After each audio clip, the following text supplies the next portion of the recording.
Lumutang kanin natin. Kain. May crush na naman, oh.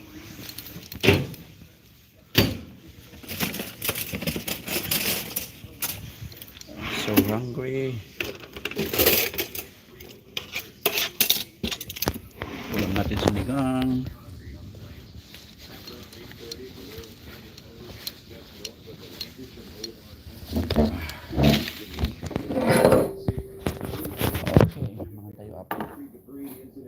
Thank you, Lord.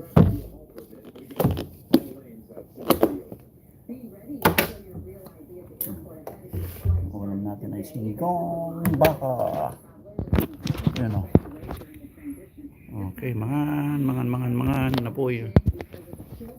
Kailangan yan lang natin. Okay, let's eat. Five more.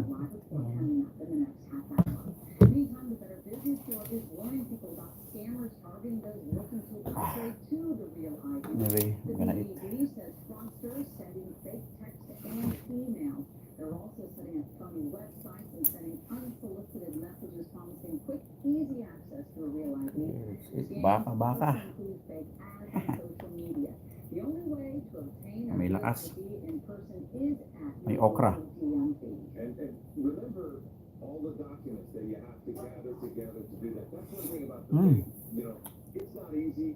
You gotta be ready, so don't be fooled. Yeah, vegetable then, no? Now we're starting to see some sunshine here. Yeah, and I've listened slightly for some areas, so I wish I had a better view smart timeline. But you can kind of see over Burbank within just the last hour, kind of starting to clear out a little bit and making way for some blue skies.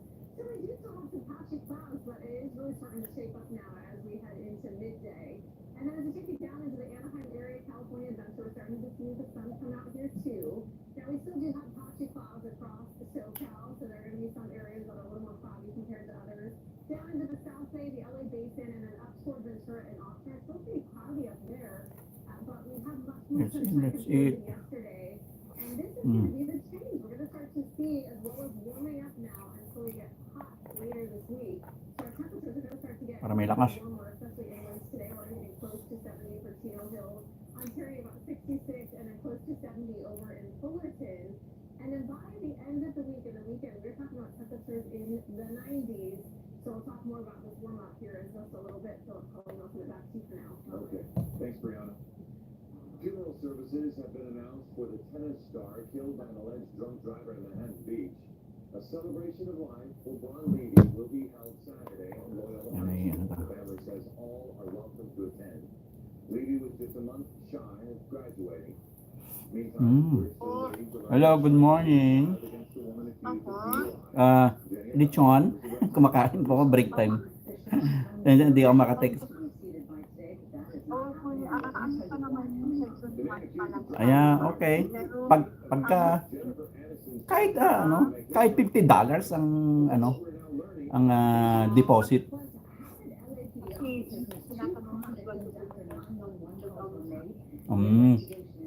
Deposit lang 50, ma'am.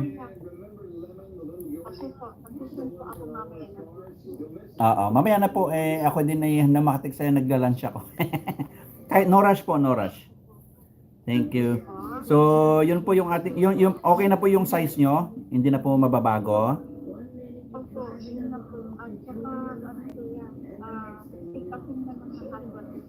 Paki-indicate, ma'am. Paki-ano na lang po, pakilagay doon yung time and date of pick up, tapos yung pounds.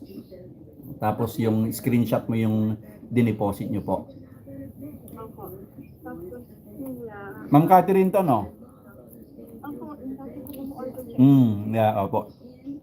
So kasi po, hindi po ako kumukuha ng marami, konti-konti na lang. Ay, wala. Ang mahal po ngayon. Ako na po ang pinakamura. At pinakamasarap. At pinakamasarap. Kahit tanong ka sa iba. Itignan mo na lang po yung quality. Kasi ako hindi na ako tumatanggap. Hindi na po ako tumatanggap ng maramihan eh.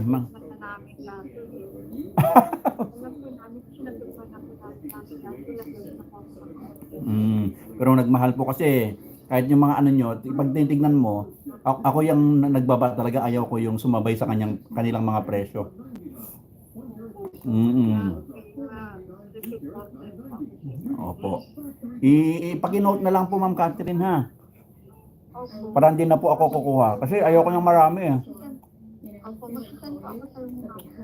Sige po Ma'am Catherine. Tapos pag-screenshot na lang po.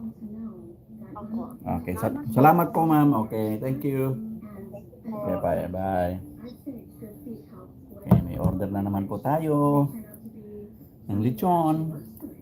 Pero paunti-unti na lang. Ayoko ng marami. Ngayon, kain muna tayo. In this game, making the right move is hard. It's a challenge that feels like a mountain. Yum, yum, yum. That's life itself. Unless you use open door to sell your home, then it's like pretty easy. Kain, kain. If you're making big moves, start by moving out of my basket. Home sale. Kain tayo. Open doors. Mm. Life's big moves. Para may lakas.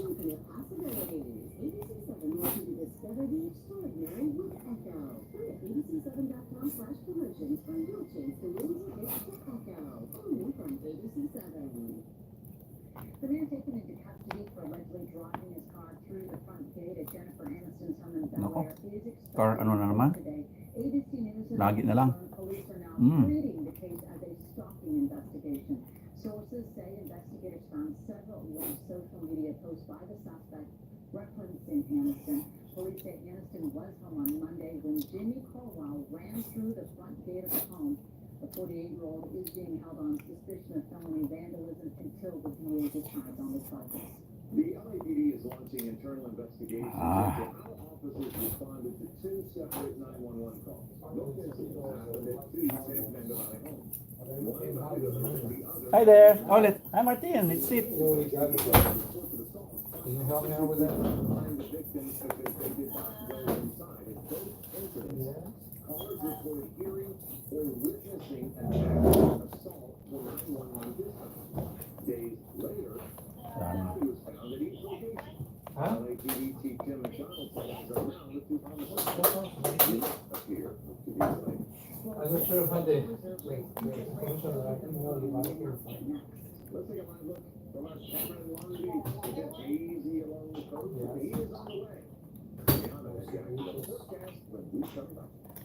Okay.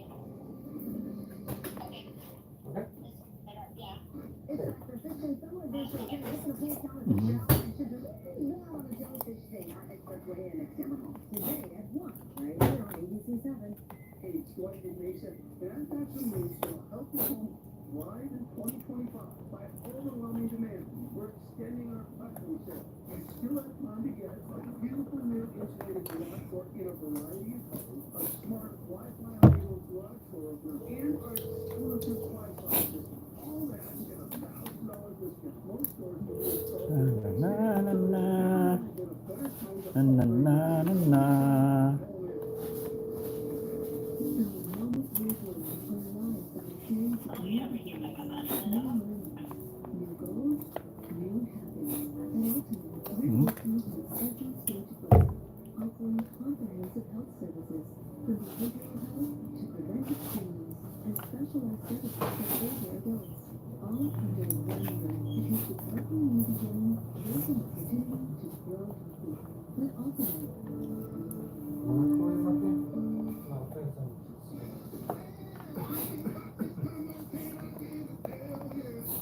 Okra.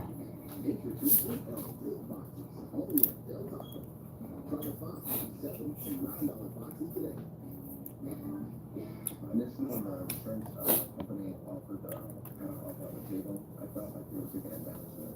And I'm glad I had Alice Law. The settlement amount was addressed. Don't let the insurance company call. Call 310-7777.